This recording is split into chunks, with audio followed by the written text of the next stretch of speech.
when you look at our landscape and who we compete against, if you're trying to buy custom software development, you have to figure out why would somebody hire me at X dollars per hour rather than somebody from overseas at X, minus 80% dollars an hour. Yep.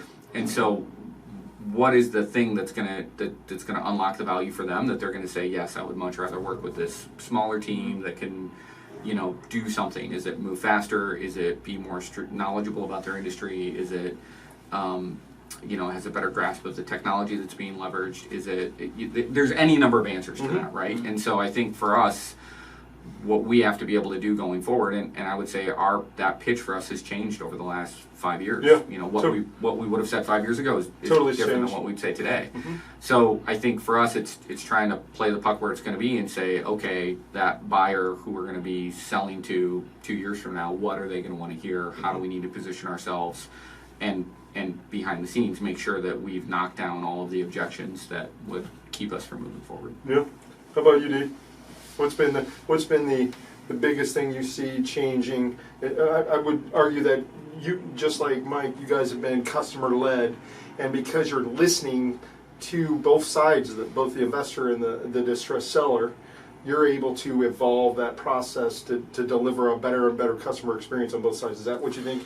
Yeah, I think when you go back, ours is pretty black and white from a standpoint of, we have customers that like to buy and hold. So they have a specific criteria of house that they want in order. They're giving the parameters. It fits in the parameter. Boom. Yeah. Yep.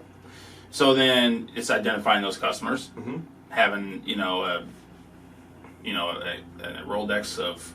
I have 5 investors that want a 3-bedroom, 1-bath house that rents for $900 a month. And then when you get that house, it's calling them up and saying, hey, I have this house, are you ready to roll? And you have some investors that all they want to do is flip homes.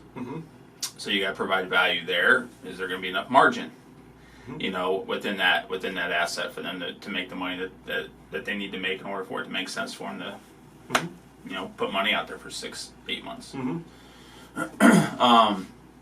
And then also it's providing, again, it goes back to what you're saying, like you have a lot of out-of-state investors, and these investors need support. Yep.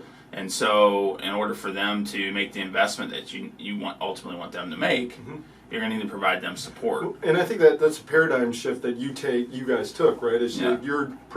Most guys that I see you guys compete against take the best deals for themselves and give the crumbs to the investors. You're trying to give the best deals to the investors, so the investors come back. Right. That's a paradigm shift, right? To be there as an ongoing partner. You do that you're not trying to hit somebody in the head as hard as you can with the projects you guys are in. So because you want them to do more projects with you, right? Yeah. You're looking at it as an annuity stream versus a project. I think that's part of the commonality, right, of serving them beyond the way they're used to being served. One of the things I think... Can I ask a question real quick? Yeah. What does support look like? What is that for support for an out-of-state investor? What does that look like? So in our business, out-of-state investors, let's say they live in the West Coast, and prices for them right now do not make sense for them. They buy in their own market. Yeah. So they have now started to come into markets that make sense for them to invest. And Indiana's like #1 rental market in the U.S. The Midwest, yeah. I mean, Indiana provides a lot of stability that people are starting to like, with the growth that's happening here. There's been more appreciation here than ever in the past. Okay. And so investors are noticing that. And so when I say support, I mean, so they get they have a house they want to purchase, but in order for them to really maximize their ROI, they need to buy that property as it sits, so it needs work. And so, so I buy that property, who am I going to depend on to get the property renovated? And so, so for an out-of-state investor, it's not, and we talked about this in the last episode, like even us locally have a hard time finding contractors we trust.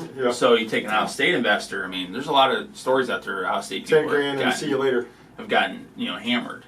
And so ultimately we want to provide them support. What we did is we brought our construction in-house. So it's our own team that does all of our renovations that when we flip a home, and then for my own personal rental portfolio. It's the same guys doing the same job. Yeah. And so, and they provide, they can just, hey, Adam, I need a bid. I need a bid for this property for this investor, and we get a bid, we send it to them, and this is what it is, and then are you also the managing company for the investor? After we do. The fact? So great question. So we do not manage. Okay. That's just a piece of the business. We just It's a different business model. Yeah, it is a very different business model. We're an acquisitions disposition company. Okay. And so that's what we focus on, and it's very scalable. Once you start bringing management in house, it just brings a whole layer. It's also of different headaches. conflicting wins, right? Your rental, you might do something because you think you're going to get it on the rental side, and then this win is then both don't win as well, and we've seen a lot of businesses not do well with both. Yeah. There's more checks and balances on the construction side because you get inspections than there is on property management side.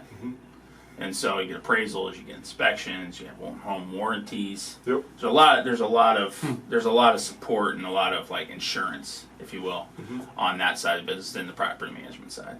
So now the level of trust that I provide is, listen, I have all my portfolio, my personal portfolio, with this management company. So I trust them. And the people you refer rental to, you're the ones that want to do rent. You're sending them to your rental. The people you use for your rentals, right? So it's not a company you own, but it's somebody you commit. Yeah, and quite honestly, because it provides value. It helps our clients when my scale of properties is already there. So I've also negotiated a deal on behalf of my clients that they only have one property or two. We have 40.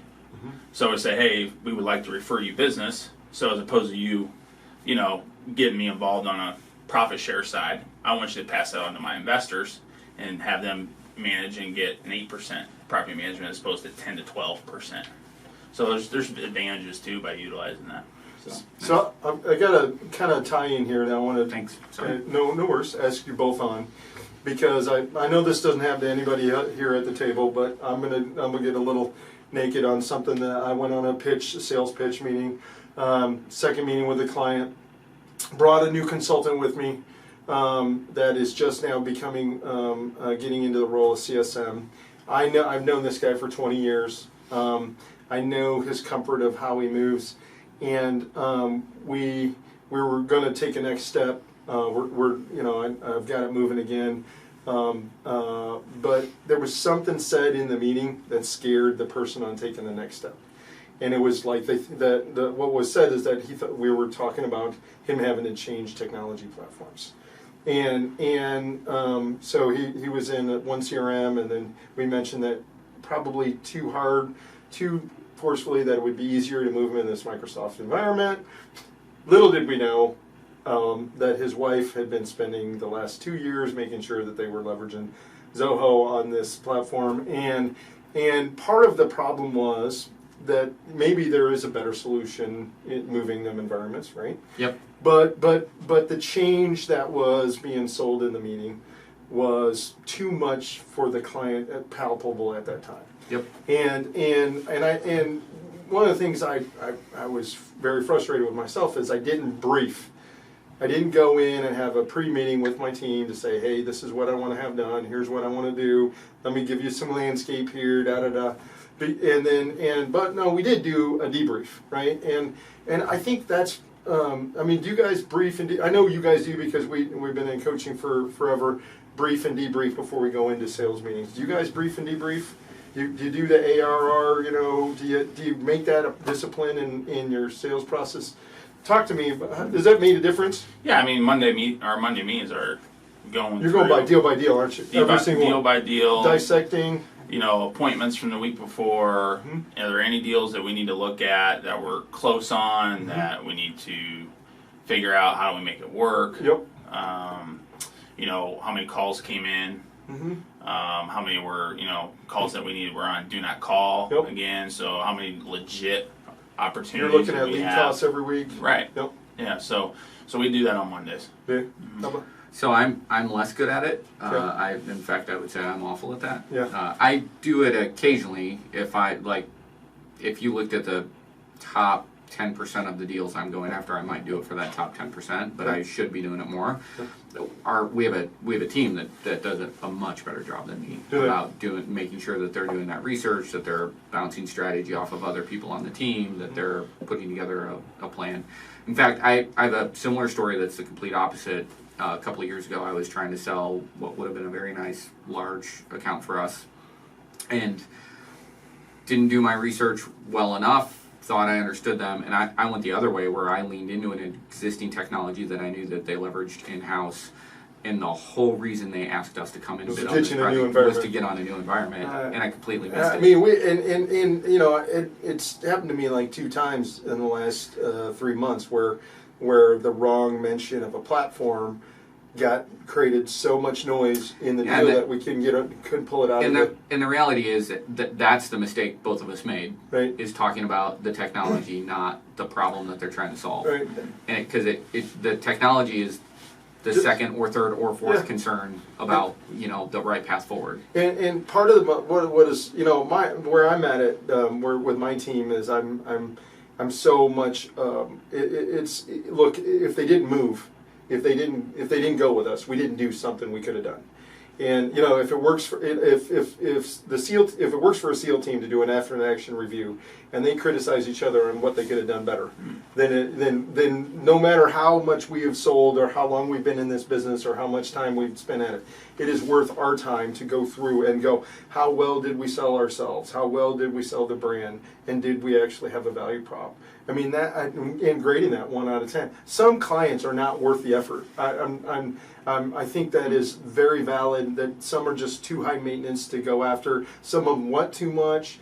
That some, especially in some of the larger clients that we've had over the years, they just think because they're a Fortune 500 company, they're able to be the CEO of our small business, and that value exchange has to be equitable. But what I have found most of the time is there is mutual mystification, where we didn't know what we should have known to create value. You know what I'm saying? Mutual mystification. Yeah, I mean, especially in the technology game. I know in your world, I mean, we've seen it. I mean, we listen to some of the calls like that. It's like, man, we didn't really the paradigm shift when we started looking at going to distressed sellers and saying we're here to come up with a solution to have somebody have a better lifestyle, to have a better life, with what we're trying to get them through. That paradigm shift changed the game. Would you agree early on, like when we helped the team get their head around that? And to your point, what problem am I really here to solve? Understanding that, right? It's like, I mean, especially with these large companies, like, I mean, we're courting these guys for years sometimes to get into doors, to have an opportunity. And to have mutual mystification hurt the chance of that progressing is so worth getting everybody to get on the same page before they go in the meeting, and then being critical of what happened during the meeting and saying what we could have done better. I mean, I'm looking forward on every meeting I'm doing, so I'm just saying, hey, what could have been better? Grade me on this. 1 out of 10. How did I do? I think that's part of that discipline in professional selling, is to really get that constant feedback. That's why you guys have evolved, and that's why I think you guys have evolved too. That's coming through. How often do you have somebody do a ride along with you where one of their real reasons for them to be in the room is to partly to learn from you, but also to be critiquing you? Well, right now, I'm doing a ride along twice a week. I wouldn't have said that they're there to learn what to model, not necessarily what I should do better. It's been more natural for me to say, hey, how did I do with this? How did I do with that? Because I think part of it is truly getting to the place where you understand that you don't have every set of eyes in that room. You as much as you can be empathetic, as much as you can train yourself to be to listen, to recognize body language, you don't have every set of eyes. And you still have this vehicle, like mine is a 47-year-old white guy vehicle that I see the world through, right? And as much as I'd like to think that I've worked on my diversity, I've worked on my understanding of all races, colors, creeds, and whatever, I still have, it's still clouded. And to constantly work on that is something I think we all need to do in order in order to grow and to be able to sell across both the boardroom and the kitchen table. Mm-hmm. Would you agree? Mm-hmm. Yeah, for sure. So I don't know if that's the question the answer Yeah. you're looking for. Probably not enough. Do you do ride-alongs? Yeah, so I this coming fall, this summer I have not done any. We've been really focused on getting the sales side platform built, so I've been focused there. My main focus this fall into winter is to do go on a lot of appointments, and because I want to get the sales team prepared for next year. Mm-hmm. And so, but yes, ride-alongs are phenomenal, and you need to do them just to keep your sales team accountable for what they're saying, what they're doing, where are they missing opportunities. And so this fall is going to be a big transition for that. Your comp model is 100% variable comp. Correct. So the willingness to listen is, I mean, you would think it would be much more open, but there's still some cloudedness there. Mm-hmm. But in our business, where it's more technical and then people have worked really hard to be the smartest person in the room, I think the goggles get thicker and thicker the more you work to be the smartest person in the room, right? Mm-hmm. That you get stovepiped in. I call it the curse of brilliance. You're brilliant in one thing that you focus on, and you think that brilliance transfers into 5 other things. Mm-hmm. That you could Wikipedia a degree in marketing because you spent the weekend doing that, or you read 3 books. I mean, that's different than being somebody who's run campaigns for other organizations for hundreds of different campaigns and results. As Julie is very apt to say in our business, knowledge is very different than experience. Yep, exactly. Yeah, that's a very well said. And so one of the things that we used to say in coaching is you don't really know something until you've lived the successful result of that knowledge. Mm-hmm. So when if you're not 160 pounds at 6'1", because you're not there, I'm 215, I'm not 160, I don't know how to be 160 pounds at 6'1", right? I'm not living that successful result. I use that as a basic metaphor, but that, I think that's part of what being open to all net new knowledge until you are living the successful result of that knowledge. It also gives you candidly gives you the space to receive, right? I think that's where a lot of times I'm coaching smart people on how to receive new information. It's part of that is getting them to understand the framework of which to receive, and that's hard, especially with business owners, entrepreneurs, people that work really hard to be the best at what they are.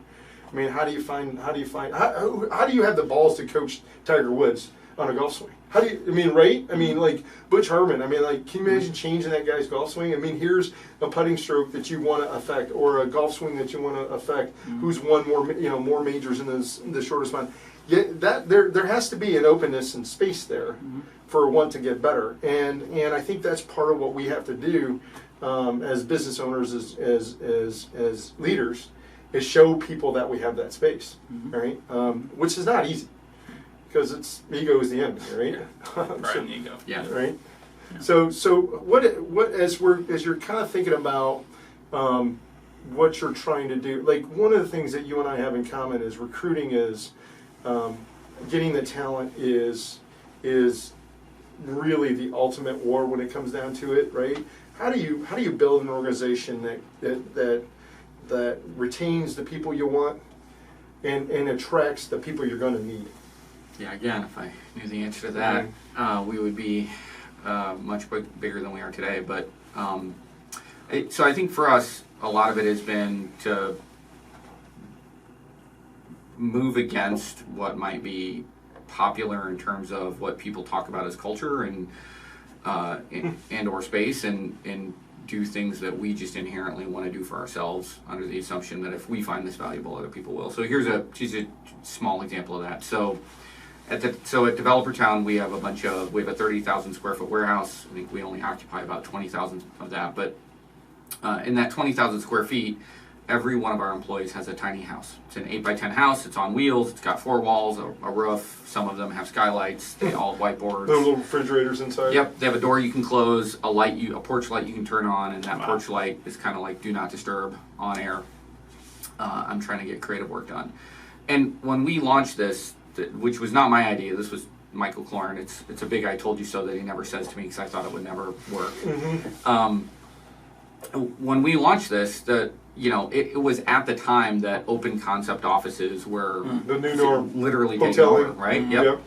I left a cubicle to go to Cube Farms, as far as the eye could see, to go to Developer Town where we got a tiny house. And while I was doing that, almost every office out there was moving to, it's hoteling, you don't even need a space, you just sit flop down where you want to flop down. And Bose headphones and Beats just went through the roof because you can't work in that environment. Yep. It's not it's not possible. It's a blender. If you're trying to do hardcore creative work, which if you're doing any sort of technical work, there's a creative component to it where you need focus. And so, deep work. Yeah, one of the things we try to do is create a space where, and we haven't perfected it, we're still figuring it out, but how can you get the best of both worlds where you have creative space and privacy when you need it to get your best work done, but then you also have a space where you can be collaborative and bounce off of one another and overhear conversations and be involved in that solution. It turns out that's really hard, and there's no perfect answer. But in that move alone, and doing that, it has created a phenomenal recruitment tool. It's created a great retention tool. It's one example of trying to rethink some of the ways that people think about whether it's office space or what people call culture, right? So today we talk about culture as ping pong tables and beer on tap and beanbags and things like that. And culture is the way you treat one another. Yeah. It's not the things that you do. It's if you're sideways on a project and I could step up and help you, do I do that or do I not? That's a reflection of your culture. And one of the things when we were talking earlier, you had a really interesting study about where you move people close to each other. Yes, let everybody know that because it's so cool detail. Yeah. The houses are on wheels. We don't move them now that we have so many of them. We don't move them near as much as we used to, but we could, it is a direct predictor of who you're going to go to lunch with, who your house is next to. So I could take your house. Let's say you two are on opposite sides of the building. You never hang out with Tony, which be smart. And I take your house and I move it over next to his. It's literally almost overnight that you stop hanging out with the people that you were co-located next to before, and you're now probably going to spend a lot more time with the team that you're next to now. They pay for them to go to lunch once a month. Take somebody to lunch. Gotcha, cool. Yeah. So it's just so cool. Like propinquity, like you build relationships with people coming. So how about you? What have you done to build a culture? Well, I've created. I mean, again, we like to say real estate is a lifestyle design business, and so I've created a culture of just true work from where you live, and we have this office space here for people that want to come in and get some stuff done, and for us to have our Monday morning meetings and for my ops team to come in and do whatnot. So, but it's a level of freedom that I personally enjoy. Time. Yep. That the people within our company have the same. Yep. And so again, the 100% variable comp. Yeah. Yep. Everybody gets paid on results. Right. It is what it is. Right. So you get the education you want, you get the thinking you want, blah blah blah. Yeah. But it's built the culture of people that have attracted to that. Yeah, but you have to be pretty. When you go back to recruiting, there's a certain level of person that you have to recruit that thrives off of that type of environment, and so you have to be careful there too. Yeah, it's unique for us because we've rolled up now 3 companies, and we're going to go on our 4th in the 2 years that I've been down this path, and it's the biggest challenge is to really to apply this whole concept of servant leadership. Everybody gives lip service to it, but I mean just taking it down to the basic level, making sure that these people feel like they're getting something taken care of, that whatever they're getting, because there's tons of things that fall through cracks when you roll up companies. Like people, they feel snipped or cut or overlooked or whatever. It's but just making those meetings, time, energy, and trying to make the things that they think are problems important, so we can try to get our initiatives done, so they receive what we're And then I got to tell you, I'm not the most patient person in the world, but repetition and reinforcement and learning more and more patients to execute those type of things over time has been what I'm surprised that it works, because I thought that after a while, I thought there were people that were just lost causes, that I wasn't going to get it done, but the repetition actually. So how do you actually do that? What are some of the rituals you put in place that help you surface? We do a Wine Wednesday where we're bringing other people to educate about solutions that we can bring to the client. They bring in the wine. They do a presentation over the wine. It's kind of fun. We do a continuing education lunch and learn. We do a bi-weekly call where one of the things we do is talk, share us with your victories, then share us. That's a full company call? Okay. Okay. Client success, not the full company, just my team. Okay. We do a Slack channel where we're putting the deals out there. The things I've been I basically went through my entire team and found people who looked like they needed more biz dev help and were more open to modeling, and I helped build them a portfolio kind of new clients and getting them off of mine, making them their clients instead of mine out of the gate. But it's one of those things, man. We're really, it's a big problem for us. It's how do we homogenize a culture and as a team make the decision, what is that culture going to be, and then get everybody to buy into that, because these are two of these, well, three of them are 15-20-year-old businesses that were trying to get into doing things one way, and they all had their way of doing it. So I mean, how you build culture is one of those things I'm always here to grindstone on. I love the way moving people around. I think is one of the things we our CTO did, and he was on the opposite side of the dev team, and he moved his office to the dev team, and just moving them to get them more engaged and involved made all the difference in the world. It's not us and them. Yeah.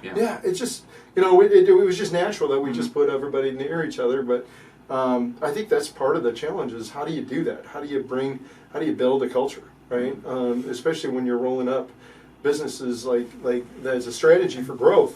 It's an overwhelming problem. Mm-hmm. I think a lot of people are out there that are listening to this or trying to figure out how to do, even if they're not, merging and acquiring. Yeah.